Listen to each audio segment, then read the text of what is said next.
Nshuti muvandimwe ndagusuhuje kandi ndakwifuriza kugira amahoro n'imigisha bituruka ku Mwami Imana. Muri uyu mwanya nyemerera tujyane mu byanditswe byera tuganire ku magambo afite umutwe uvuga ngo nawe birakureba. Turifashisha ibyanditswe byera nk'uko bisanzwe. Ibyanditswe byera ni umucyo. Petero hari uko yabivuze. Iyo dusomye mu rwa kabiri rwa Petero igice cya mbere umurongo wa 19, hari amagambo agira ati nyamara rero dufite ijambo ryahanuwe rirushaho gukomera kandi muzaba mukoze neza nimuryitaho kuko rimeze nk'itabaza rimurikira ahacuze umwijima rigakesha ijoro rikageza aho inyenyeri yo mu ruturuturu izabandurira mu mitima yanyu. Aha Petero yagereranyije ijambo ry'Imana n'umucyo umurika ahacuze umwijima. Twese tuzi umwijima. Iyo umucyo ubonetse ibintu byose biragaragara.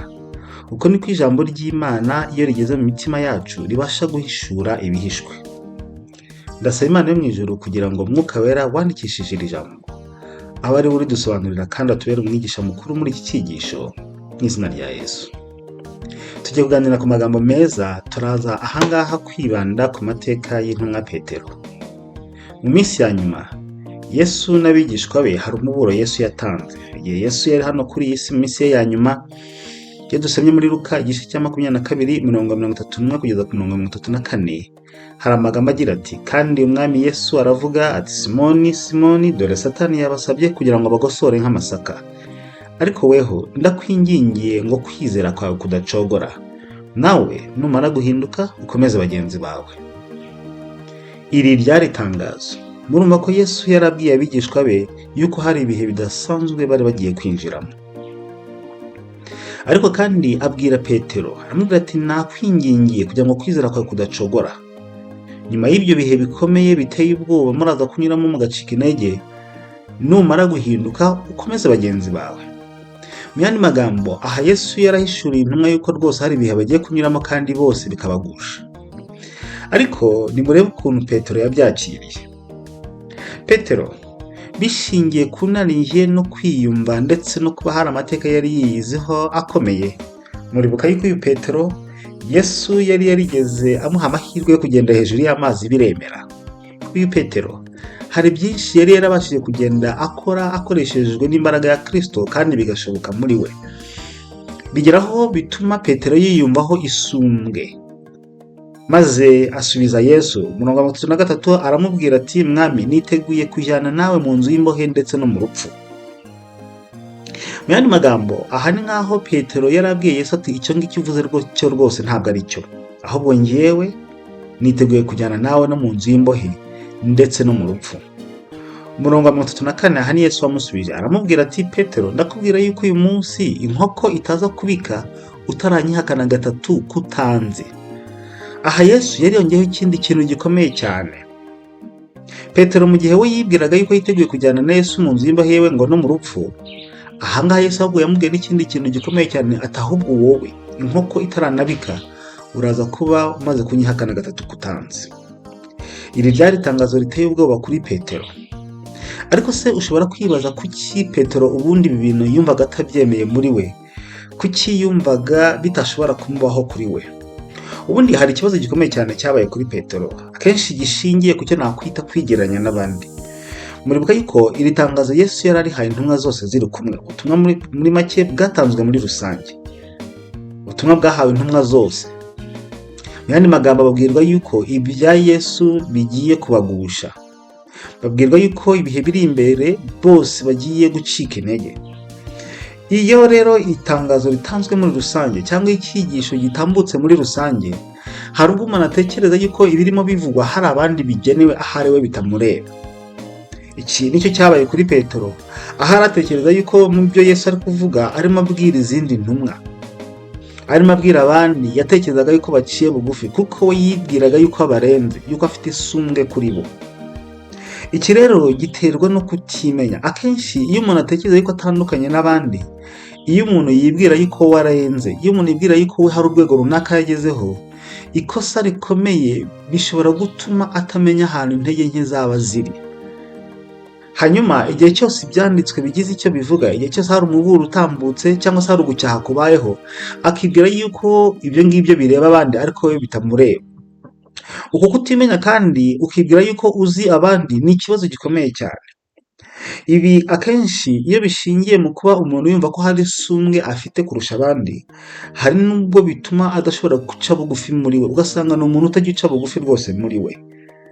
Ikindi birangira umuntu yiyemera, ashobora kuba atabizi ariko mu magambo ye ugasanga harimo kwiyemera rwose, harimo kwitaka, harimo ubwibone yuko ari umuntu udasanzwe, yuko ari umuntu wagize ahantu agera, yuko ari umuntu utandukanye n'abandi, kandi ubwo rega agafata n'abandi we akabacisha bugufi cyane.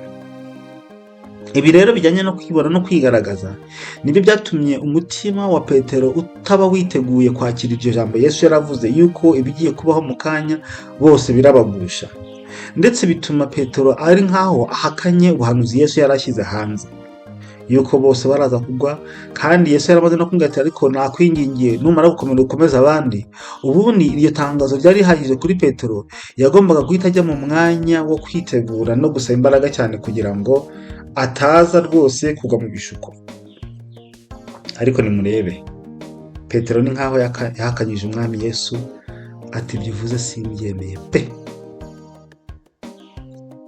Uko niko abantu benshi no muri iki gihe babasha guhakana ibyanditswe byera. Ijambo ry'Imana rishobora kuvuga, rishobora kubwirizwa, kandi ukumva rirakoma cyangwa se riravuga ku bijyanye n'ibibazo biri mu bakristo, ibibazo biri mu bantu, ariko ugatekereza cyane yuko ibyo ngibyo wowe bitakubaho cyangwa se bitakureba. Niko bikunda kugenda ku bantu bafite cyangwa se batekereza yuko hari urwego runaka bagezeho. Nyamara uyu mutima umuntu yibwiriramo ibyo ngibyo ni umutima ushukana cyane. Yeremiya hari ukuntu yabivuze. Iyo dusomye muri Yeremiya igice cya 17 umurongo wa 9 kugera ku murongo wa 10, hari amagambo avuga ngo umutima w'umuntu urusha ibintu byose gushukana, kandi ufite indwara ntiwizere gukira. Ninde ushobora kumenya ukuri? Iki ni ikibazo. Uyu mutima ubasha gushukana biteye ubwoba, ninde wawumenya ukuri? Umurongo wa 10 haravuga ngo nje Uwiteka nije irondora umutima nkawugerageza, nkitura umuntu wese ibihwanye n'inzira ze, uko imbuto ziva mu mirimo ye ziri. Muri iri somo tubonye yuko Uwiteka Imana yo mu ijuru niwe ubasha kurondora umutima w'umuntu wese uriho. Mu mutima wanjye, mu mutima wawe dushobora kwibeshya cyane rwose. Dushobora kwibwira yuko ibyacu ari shyashya, dushobora kwibwira yuko ibyacu bimeze neza, ariko Uwiteka wenyine niwe ubasha kurondora umutima w'umuntu, niwe ubasha kumenya ibihishwe mu mitima yacu. Inshuti muvandimwe, aha rero Petero yari yibeshye cyane muri we, yibwiraga yuko akomeye, ariko ibi byatewe cyane no kwibwira k'umutima we. Uwiteka niwe ubasha kurondora umutima w'umuntu. Zaburi 139 umurongo wa 23 n'umurongo wa 24 hagira hati, Mana ndondora umenye umutima wanjye, mvugutira umenye ibyo ntekereza, urebe yuko hariho inzira y'ibibi indimo, unshorere mu nzira y'iteka ryose. Iri ni isengesho ryiza. Umutima w'umuntu kubera kubasha gushukana, umuntu ashobora kutamenya yuko hari ibibi rwose arimo yerekezamo cyangwa se biteye ubwoba. Niyo mpamvu ari ingenzi cyane gusaba Imana yo mu ijuru kugira ngo iturondore, iduhishurire ibyacu, kandi tuvugutire n'umuti wo guhinduka, idushorere mu nzira nziza zishingiye ku ijambo ry'Imana, ku buyobozi bwa Mwuka Wera. Iri ni isengesho umuntu uwo ari we wese akwiriye gusenga kugira ngo abashe kugendera mu kuri kw'ijambo ry'Imana. Ikintu Petero yabuze muri we igihe Yesu yamuhanuriraga buriya buhanuzi buteye ubwoba, habuze guca bugufi no gusaba cyane Mwuka Wera kugira ngo ibyo bisobanuke muri we. Erega nawe hari ibyo ushobora kubonesha amaso yawe, ukabona n'ibimenyetso bikwereka yuko ibyawe bitameze neza, ariko ukumva harimo urujijo nk'uko twatangiye tubibona. Rero aba ari ingenzi cyane yuko twemera tugaca bugufi. Mwuka Wera urondora imitima niwe ubasha kuduhishurira ibyacu bitameze neza. Iki rero nicyo cyabuze kuri Petero, maze Petero ahubwo ahakana yivuye inyuma yuko ibyo Yesu yarahanuye, ibyo Yesu yaravuze bidashoboka. Akenshi umutima witekereza muri ubu buryo, hari ikosa rikomeye ugwamo rijyanye no kumva yuko wihagije. Burya kimwe nka Petero, hari imwe mu myanya mu buzima bwacu ishobora gutuma abantu bakora inshingano zikomeye. Ndazita inshingano zikomeye, inshingano zijyanye n'ivugabutumwa, inshingano zijyanye no gukiza imitima. Aha ushobora kuba umuyobozi w'icyiciro runaka mu itorero runaka, ahari ushobora kuba uri umukuru w'itorero, ahari ushobora kuba uri pasiteri, hari abagira imyanya yitwa ba bishopu, hari abitwa ngo ba apotre.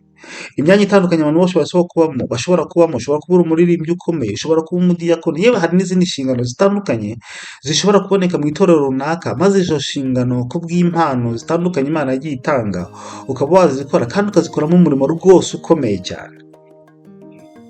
Uko umuntu arushaho gukora izi nshingano zikomeye, uko umuntu arushaho kuba mu murimo wakwita umurimo w'ivugabutumwa, uko ushobora kuba mu buyobozi runaka hari bw'itorero n'izindi nshingano ushobora kuba wagira, ntabwo ibyo bivuze yuko rwose inshuti wihagije, ndetse n'ibyo wagiye ubasha gukora ni ingenzi cyane kuba nka Pawulo utishobozwa byose na Kristo imbaraga. Iyo ni imirimo Imana ibasha gukorera muri twebwe iyo twemeye kuba ibikoresho biciye bugufi.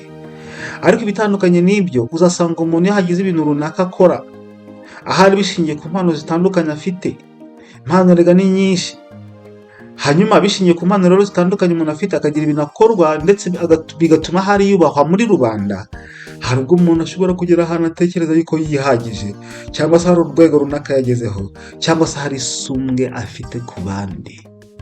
Iri ni ikosa rikomeye cyane, kuko birangira umuntu atekereza yuko atagikeneye bwa bufasha, atagikeneye ya mbaraga ituruka ku Mwami Imana ibasha kumunamira. Si n'icyo gusa, birangira imbaraga cyangwa se intwaro umuntu akwiye kwifashisha kugira ngo ahangane n'ibigeragezo bimuri imbere, atekereza yuko hari we yageze ku rwego rurenze, ibyo ntiyongere kuba yabyitaho cyane.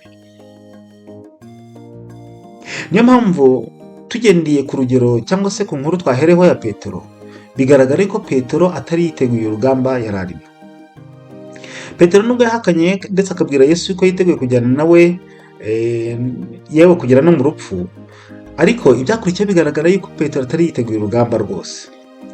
Igitero cyaje gufata Yesu Kristo, maze za ntumwa koko zose zicika intege ndetse bakwira imishwaro. Petero wari wavuze ko yiteguye kujyana na Yesu yewe no mu rupfu, ibyanditswe byari bitugaragariza yuko ngo yamukurikiye arenga ahinguka, kuko Petero akimara kubona yuko Yesu yemeye gufatwa n'abagizi ba nabi kandi agaca bugufi akemera yuko bamujyana, Petero yibonera n'amaso ye rwose yuko Yesu yemeye gucishwa bugufi. Petero yibonera n'amaso ye yuko Yesu yemeye gukubitwa, kandi Yesu arabyemera rwose, arakubitwa. Ibyo bitera ubwoba Petero, bitera ubwoba umutima wa Petero, abona ubukana n'ubugome abantu bakubitanaga Yesu, kandi abona yuko Yesu yabyemeye, maze Petero abona yuko burya bamaze kwinjira mu bihe bidasanzwe. Niyo mpamvu Petero byamuteye ubwoba. Igihe Petero yabonekaga rero bamubonaga, hanyuma akavuga ati ariko uyu nguyu nawe yari kumwe nawe, bamuvumbuye, Petero ashya ubwoba, bituma yihakana umwami Yesu nk'uko Yesu yari yabimubwiye. Inkoko ibitse, Petero aribuka cyane, akimara kubyibuka arihana, arasohoka. Bibiliya itubwira ngo yasohotse arira cyane. Uko kwihana kwa Petero kwabayeho kwari gushingiye kuko yari yibutse neza ibyo Yesu Kristo yari yamubwiye, kandi asobanukirwa yuko akoze ikintu giteye ubwoba kitari gikwiriye kubaho kuri Petero wabanye na Yesu kiriya gihe cyose. Aya ni amateka ubasha kwisomera muri Luka 22 uhereye ku 39 kugera ku 62. Ibi byabaye kuri Petero bibasha no kuba no ku bandi igihe cyose hatabayeho kwitegura. Kimwe mu bibazo gikomeye cyane nk'uko turi kugenda tubibona, nuko ibyanditswe byera bibasha kuturondora bikaduhishura intege nke zacu, ariko ntitubyemere, tugatekereza yuko twebwe dutandukanye, yuko hari isumbwe dufite ku bandi, bityo ntitube twagira imyiteguro ihagije ngo dufate ibihe byo gusenga, dusenge cyane dusaba imbaraga, ahubwo tukumva yuko hari uko twebwe tumeze, hari isumbwe dufite, cyangwa hari urwego runaka turiho, cyangwa se twihagije. Iki rero ni ikibazo gikomeye cyane. Ariko uhereye mu itangiriro, ndifuza kubabwira nshuti bavandimwe yuko Satani arwanya buri muntu wese ku giti cye, kandi yifuza yuko yamurimbuza. Niyo mpamvu ari ingenzi cyane nshuti muvandimwe, igihe icyo ari cyo cyose ijambo ry'Imana ririmo rivugwa, kwita ku muburo ubu tuba duhabwa, kuzirikana cyane yuko natwe bitureba, mwibuke turimo twiga icyigisho kivuga ngo nawe birakureba. Witekereza yuko hari abandi bireba, witekereza yuko hari abandi biri kubwirwa, ahubwo nawe birakureba.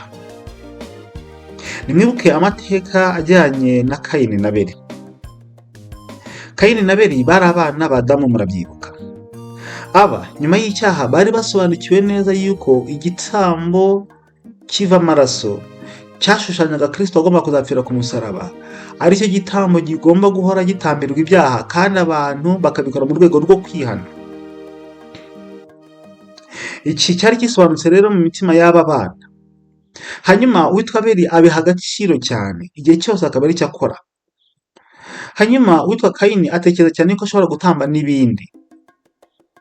Iki rero cyabaye ikibazo kuri aba bombi. Hanyuma Imana yitaye ku gitambo cya Abeli cyane ko aricyo cyari gifite ubusobanuro nyabwo, bibabaza umutima wa Kayini.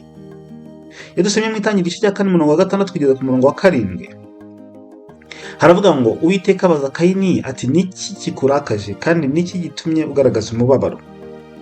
Nukora ibyiza ntuzemerwa, ariko nudakora ibyiza ibyaha byitugatugira ku rugi kandi ni wowe byifuza ariko ukwiriye kubitegeka.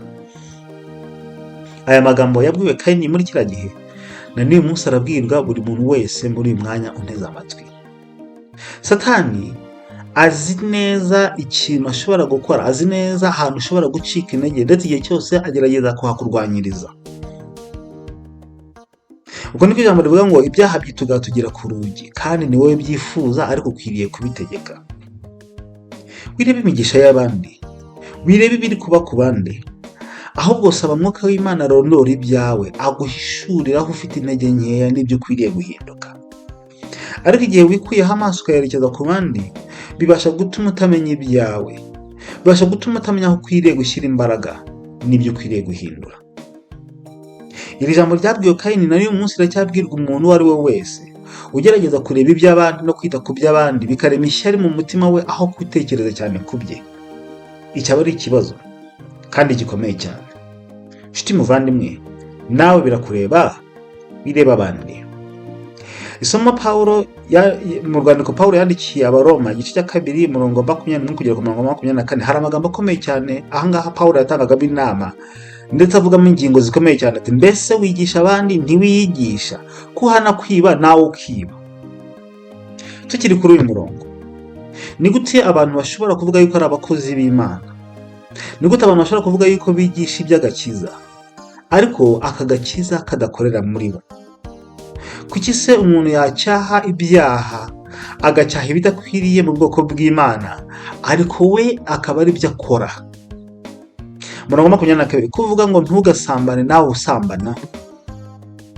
Ni gute abantu bavuga bakigisha yuko bidakwiriye rwose yuko abakristo, abantu bazi Imana, abantu bazi Yesu bakomeza gukora imirimo idakwiriye, bakomeza gukora ibikorwa by'urukozasoni, bakomeza gukora ubusambanyi, ati ntibikwiriye. Ahangaha baravuga ati kuvuga ngo ntugasambane nawe usambana.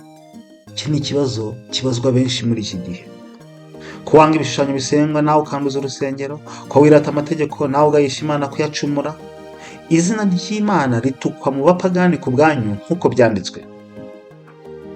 Abantu benshi bahoza mu kanwa kabo ubutumwa bwiza, babwiriza abandi, babwira abantu kwihana, babwira abantu kuva mu byaha, ariko ugasanga ibyo babuza abandi ahubwo nabo nibyo babamo ndetse nibwo buhamya bw'imibereho yabo. Muri iki gihe hari ibintu bikabije cyane kandi mu bitwa yuko ari abakristo, ibyaha bishayisha kandi biteye ubwoba: inzangano, ubwicanyi, ubuhehesi, ubusambanyi, ubujura, kubeshya. Ni ibintu byoretse abantu benshi bavuga yuko bitirirwa izina ry'Imana. Aha Pawulo yaravuze ngo izina ry'Imana ritukwa mu bapagani ku bwanyu nk'uko byanditswe. Nshuti muvandimwe, wireba abandi, ibi nawe birakureba. Isuzume muri wowe, kandi igihe duturishije intekerezo tugaca bugufi, Mwuka w'Imana aba yiteguye kuduhishurira n'ibyacu. Erega uramutse ugenzuye abandi, birashoboka cyane rwose yuko wababonaho amakosa.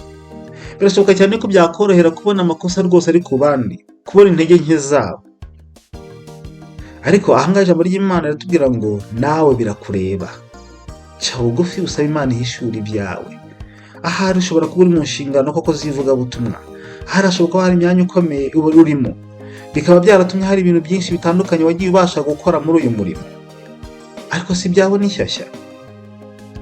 Kuko igihe watekereza yuko ufite isumbwe ku bandi, bishobora gutuma cyane rwose utamenya ibyawe, utamenya intege nke zawe. Bikamera nk'ibi byabwirwaga Abaroma: urigisha abandi ariko ntabwo wiyigisha, kuhana kwiba hanyuma wowe ukibaza kuhana gusambana, hanyuma se wowe ugasambana kubera iki? Nicyo Pawulo yasoreje avuga ahangaha ngo izina ry'Imana rituka mu bapagani ku bwanyu uko byanditswe. Benshi bavuga yuko bakorera Imana, benshi bavuga yuko bakora umurimo, benshi bavuga yuko ari abakristo, benshi bavuga yuko bakijijwe, ariko imitima yabo isobanukiwe n'ibyo bakorera mu mwijima. Umuntu akaba yagusekera ariko afite urwango mu mutima we, afite ishyari, nsangano. Ntabwo bikwiriye mu bwoko bw'Imana, nshuti bavandimwe. Wireba abandi nawe birakureba. Urwa mbere rwa Petero igice cya 5 umurongo wa 8 kugera kwa 11. Petero yatanze inama ati mwirinde ibisindisha, mube maso kuko umurezi wanyu Satani azerera nk'intare yivuga ashaka kubaconshomera. Mumurwanye mushikamye kandi mufite kwizera gukomeye, muzi yuko bene data bari mu isi muhoje imibabaro. Petero yibikije ikindi kintu gikomeye cyane, nshuti bavandimwe. Intare ni inyamaswa iteye ubwoba, mwige mu ishyamba murayizi. Nimurebe rero igihe intare iba yivuga ishaka umuhigo iconshomera, ntabwo akanyamaswa koroheje gashobora kwitaratara imbere, kandi igihe cyose kayibonetse imbere ntabwo gashobora gupfa kwicika. Bityo inyamaswa ikwiriye kugira amakenga muri icyo gihe cyane, kuko intare iri hariya ntabwo ifite imikino kandi yiteguye gufata umuhigo. Ko rero nuko abizera bagomba guhora bazirikana yuko Satani abahiga, Satani araduhiga, Satani araturwanya. Nshuti bavandimwe, Satani yanyura mu nzira nyinshi zishoboka zose ariko yifuza kurimbuza ubugingo bwawe. Ashobora kunyura mu kazi kawe ukora ka buri munsi ugahura n'ibigeragezo biteye ubwoba. Igihe cyose ugahura n'ibigeragezo bishingiye kuba mukorana, bishingiye ku bakoresha bawe, bishingiye kugukorera n'ibindi. Burya ntabwo ari abo ngabo, ahubwo ni Satani unyura muri iyo nzira kugira ngo akugwabiza atume ucika intege uve mu kwizera. Ariko icyo nshimira Imana, iyo ufashe ibihe byo gusenga muri uwo mwanya, Imana ibasha kubiguhishurira. Ntabwo bihishwe intekerezo zawe, ubasha kubibona neza yuko Satani ari kunyura muri iyo nzira kugira ngo akurwanye. Bityo rero Petero avuga ikintu gikomeye cyane ati mumurwanye mushikamye kandi mufite kwizera gukomeye, kuko Yesu Kristo yatsinze Satani azatubashisha gutsinda ibigeragezo by'umwanzi. Kandi koko iyo twiringiye Imana, Imana ntibura kuducira akanzu. Erega Imana ntabwo yakwemera yuko tugerwaho n'ibigeragezo birenze ibyo twakwihanganira, niko ibyanditswe byera bivuga. Kandi hamwe n'ibyo byose izaducira akanzu. Ndetse yewe no mu bigeragezo Imana ibasha gukomerezamo kwizera kwacu. Bityo rero mu gihe duhura n'ibigeragezo dukwiye kwiringira cyane imbaraga z'Imana. Kandi ntabwo Satani arwanya abandi ngo twebwe dutekereze ko ari urwego twagezeho aho atabasha kugeza imyambi. Oya, Satani natwe aracyaduhiga, arahiga ubugingo bwacu. Urwego rwose waba uriho mu bijyanye n'imibereho y'agakiza, ndagutangariza nshuti muvandimwe ko Satani nawe akiguhiga. Bityo rero wimera nka Petero ngo utekereze yuko ibivugwa hari abandi bireba. Oya, nawe birakureba, nawe aracyakurwanya. Ni mpamvu ukwiye guhora usenga ubudacogora kandi usaba Imana ngo ikongerera imbaraga, iguhishurire ibihishwe. Twabonye yuko umutima w'umuntu urusha ibintu byose gushukana. Iyi niyo mpamvu tugomba guhora dusenga cyane, dusaba imbaraga ituruka ku Mwami Imana, dusaba gukorana n'Umwuka Wera.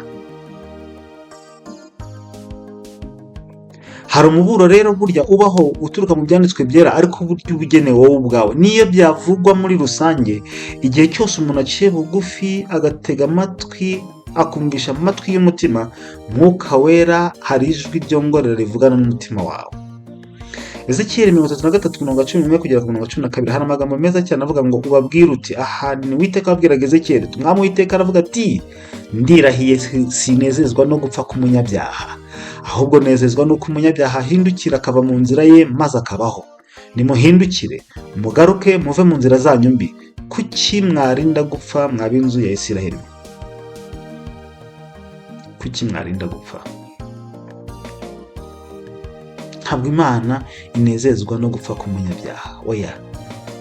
Ahubwo burya Imana iba yifuza yuko umunyabyaha ahindukira akihana akava mu nzira ye mbi akabaho, akakira impano y'ubugingo buhoraho muri we. 12. Nuko rero mwana w'umuntu, bwira ubwoko bwanjye uti gukiranuka k'umukiranutsi ntabwo kuzamurokora ku munsi w'igicumuro cye, nabyo ibyaha by'umunyabyaha ntibizamwica umunsi azahindukira akava mu byaha bye, nyamara ukiranuka ntabwo azabasha kubeshwaho nako ku munsi azacumura. Iri somo ririmbitse cyane, ririmo amagambo akomeye cyane. Umuntu ashobora kugira ibikorwa runaka yirata cyangwa se avuga yuko yagezeho. Umuntu ashobora kugira ibikorwa runaka avuga yuko yabashije gukoreshwa muri ubu buzima mu by'imibereho y'agakiza. Ibyo bikorwa rero witekerezaho byo gukiranuka waba warakoze, igihe wahindukiye ukagwa ukava mu byo kwizera, ntabwo ayo mateka rwose azagukiza. Ariko hakabamo indi ngingo ikomeye cyane. Ushobora gutekereza yuko ibyawe byabaye bibi mu gihe cyashize, ushobora gutekereza yuko uri umunyabyaha uteye ubwoba, ariko ijambo ry'Imana riravuga ngo nuhindukira rwose, ntabwo ibyaha byawe byahahise, ibyaha wihannye ntabwo bizakwica, ntabwo bizakwicisha. Imana ibabarira imitima yacu, Imana ibabarira abanyabyaha, ikababara nk'abatarigeze bakora ibyaha iyo bihannye by'ukuri. Imana yacu igira urukundo. Niyo mpamvu ibyanditswe byera dukuramo inama ikomeye cyane. Kandi burya muri make byose biva mu gusenga, biva mu kwiga ijambo ry'Imana. Yohana igice cya 16:8 hari amagambo avuga ngo ubwo azaza azatsinda ab'isi, abemeza iby'icyaha n'ibyo gukiranuka n'iby'amateka. Igihe Yesu yasezeranaga Mwuka Wera, yahamije yuko hari umurimo ukomeye azakora wo gutsinda imitima y'ab'isi, abemeza iby'icyaha n'ibyo gukiranuka n'iby'amateka. Uyu murimo Mwuka Wera awukora neza. Ku mutima wihana kandi uciye bugufi cyane, Mwuka Wera niwe ubasha gutsinda imitima yacu kandi niwe ubasha kutwemeza ibyaha. Burya nta mubwiriza, nta muntu wambaye inyama n'amaraso ufite ubushobozi bwo gukiza umutima w'umuntu mugenzi we hano kuri isi. Ahubwo uyu ni umurimo ukorwa na Mwuka Wera. Imana ishobora kwemera yuko tuba ibikoresho byo kunyuzamo ijambo ryayo, ariko burya umurimo wo gukiza imitima ni umurimo ukorwa na Mwuka Wera. Mu rwakabiri rw'Abakorinto igice cya 7:10 aha Pawulo yavuga ku Mwuka Wera. Umurongo wa 10 haravuga ngo agahinda ko mu buryo bw'Imana gatera kwihana kuticuzwa, nako kukazana agakiza, ariko agahinda ko mu buryo bw'isi gatera urupfu. Agahinda ko mu buryo bw'Imana n'agahinda umuntu agira iyo amaze gusobanukirwa n'ibyaha bye, yamaze gusobanukirwa n'ububi bwe, hanyuma akicuza iyo mibereho idatunganye Imana yabayemo. Ako niko gahinda ko mu buryo bw'Imana, aho umuntu ababazwa n'ibyaha bye, aho umuntu ababazwa n'imibereho idatunganye yabayemo, aho umuntu ababazwa n'ibidakwiriye yabayemo byatumye Kristo apfira ku musaraba, hanyuma muri we akagira icyifuzo cyo kuzibukira iyo mibereho igayisha Imana. Muri we umuntu akagira icyifuzo cyo gutandukana n'imibereho itukisha izina ry'Uwiteka. Ako niko gahinda ko mu buryo bw'Imana. Kandi burya icyo kibabaje umutima w'umuntu, burya muri we agambirira kutagisubira. Ntabwo byoroha, ntabwo bishoboka yuko umuntu yakwihana ibyaha bitababaje umutima we. Niyo mpamvu muri uyu murimo Mwuka Wera akora, igihe binyuze mu ijambo ry'Imana, igihe binyuze mu gusenga, ijwi rya Mwuka Wera rirondora rikaguhishurira ibidakwiriye biri mu mibereho yawe. Nshuti muvandimwe, ndagusaba ngo ntuninire ijwi rya Mwuka Wera muri wowe. Ntuninire iryo jwi rya Mwuka ryongorera rikubwira riti ibi ntibikwiriye, ukwiye kubireka. Rikubwira riti imbere harakomeye, ukwiye kwitonda cyane, ukwiye kureka ibi ngibi, ukwiye kwitwara neza, ukwiye gukosora ibi ngibi, kugira ngo turusheho no kwitegura Kristo uri hafi kugaruka. Bityo rero ibanga rishingiye mu gusenga, nshuti muvandimwe. Binyuze mu gusenga, umurimo wa Mwuka Wera urakomeye. Mwuka Wera binyuze mu gusenga abasha kuguhishurira ibyawe. Mwuka Wera abasha kuguhishurira ibyawe rwose, ukisobanukirwa, ukabona neza yuko burya nawe ibyawe si shyashya. Mwuka Wera abasha kuguhishurira inzira. Muri iyi si hari ibintu byinshi biteye urujijo, umuntu akaba yakwibaza icyo yakora n'icyo yareka. Ariko ku muntu ukorana n'Umwuka Wera nta rujijo rubaho. Mwuka Wera abasha kuguhishurira inzira ukwiye kunyuramo.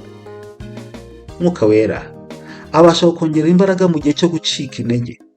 Burya mu gihe cy'ibigeragezo, mu gihe cy'ibintu biteye ubwoba tunyuramo muri ubu buzima, habaho gucika intege. Muri icyo gihe rero binyuze mu gusenga, Mwuka Wera abasha kutwongerera imbaraga. Kandi no mu byanditswe byererega, Mwuka Wera wandikishije iri jambo niwe ubasha gutuma bisobanuka muri twebwe. Abantu benshi hari ibintu bibananira gusobanukirwa mu byanditswe byera, bityo bagahitamo kutizera ko ari ijambo ry'Imana rwose neza, umuntu agahakana ijambo ry'Imana yivuye inyuma, nyamara bitewe n'uko atasobanukiwe. Inshuti bavandimwe, ndifuza kubabwira yuko burya ni Mwuka Wera usobanura ibyanditswe byera, ntabwo bishingiye ku bumenyi bwacu. Njye numva hari abazamura rwose, navuga urwego bariho, bakavuga bati uyu muntu rwose afite impamyabushobozi y'ikirenga, uyu muntu afite doktora, uyu muntu afite urwego runaka muri teoloji yagezeho, azi ibyanditswe ku rwego rwo hejuru cyane. Hoya, ntabwo gusobanukirwa ibyanditswe byera rwose bishingiye mu mashuri yo muri ubu buzima abantu biga, ndetse n'intumwa dusoma mu byanditswe byera zakoze umurimo zigahungabanya isi yose, ntabwo ariko zari zifite amashuri menshi, ahubwo Umwuka Wera niwe ubasha gusobanura ibyanditswe byera bigasobanuka mu mitima y'abantu baciye bugufi cyane, aba abantu bashobora kuba basuzugura cyangwa se batekereza ko bacitse intege. Umwuka Wera abasha kubasobanurira ibyanditswe byera bakaminuza muri byo, bakazamuka rwose ku rwego rwo hejuru bidashingiye ku by'amashuri y'ibigaragara. Umwuka Wera kandi abasha kudutera umwete igihe dufashe ibihe byo gusenga kandi duciye bugufi cyane. Umwuka Wera niwe ubasha kudutera umwete wo gukomeza kubaho mu buryo Imana yishimira. Kandi Umwuka Wera igihe binyuze mu gusenga dushimikiriye, tubyitayeho cyane, tubasha kubona uburuhukiro mu mitima yacu, kumva tuguwe neza mu mutima, icyo twita amahoro y'umutima. Aya ni amahoro atangwa n'ijuru. Yesu yaravuze ngo ni amahoro atandukanye n'ay'ab'isi batanga. Nubwo umuntu yaba ababaye, nubwo umuntu yaba akomerewe, nubwo umuntu yaba acitse intege, nubwo umuntu yaba arwaye, abantu bose bakiriye Kristo mu mitima yabo bahurira ku iki kintu cyitwa amahoro y'umutima, atuma umuntu yumva aruhutse.